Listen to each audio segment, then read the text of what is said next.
السلام عليكم ورحمة الله وبركاته. حامدا ومصليا أما بعد، فقال الله سبحانه وتعالى في كتابه: أعوذ بالله من الشيطان الرجيم من همزه ونفخه ونفثه. بسم الله الرحمن الرحيم. الرحمن علم القرآن، خلق الإنسان، علمه البيان. رب يسر ولا تعسر وتمم بالخير.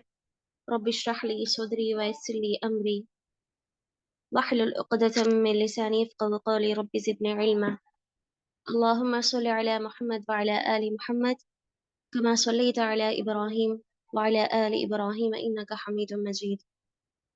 اللهم بارك على محمد وعلى آل محمد كما باركت على إبراهيم وعلى آل إبراهيم إنك حميد مجيد. أما بعد، معزز و مکرم سامعات، آپ سبھی کا اس بابرکت مجلس میں دل کے اتہا گہرائیوں سے استقبال ہے۔ اللہ تعالی ہماری ان دینی خدمات کو اپنے دربار میں قبول فرمائے، آمین۔ معزز و مکرم سامعات کرام، آج کا ہمارا موضوع خطاب، جیسا کہ آپ سبھی واقف ہیں آج کے موضوع سے، قرآن مجید کا پیغام انسانیت کے نام۔ ایمان کا یہ تقاضا ہے کہ اللہ سبحانہ وتعالی کی تصدیق ہر اعتبار سے ہو۔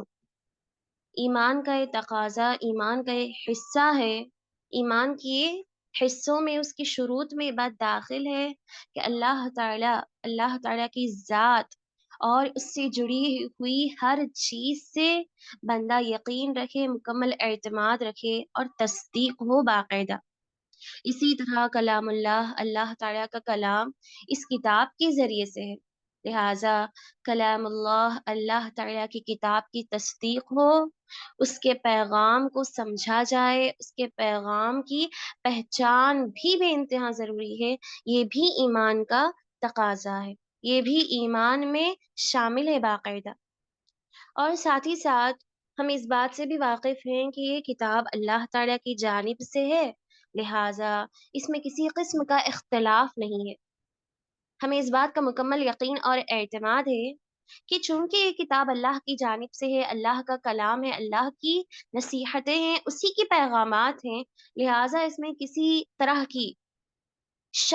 طرح کی شک کی گنجائش ہی نہیں ہے، کسی قسم کا اختلاف، تضاد ہرگز بھی نہیں ہے۔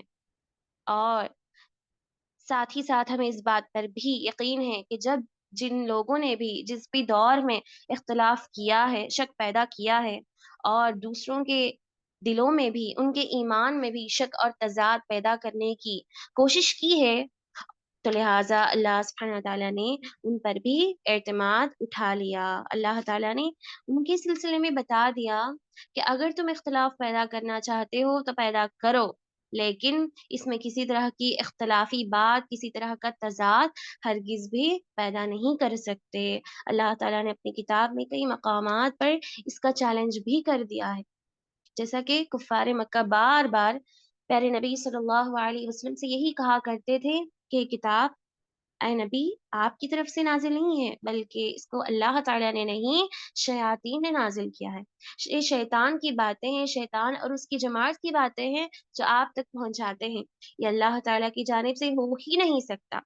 تو اسی بات کا اللہ تعالیٰ نے جواب دیتے ہوئے کئی مقامات پر فرمایا، مثلا سورۃ البقرہ کی آیت میں اللہ تعالیٰ کا ارشاد ہے، مشہور و معروف آیت ہے، بسم اللہ الرحمن الرحیم وَإِن كُنتُمْ فِي رَيْبٍ مِّمَّا نَزَّلْنَا عَلَىٰ عَبْدِنَا۔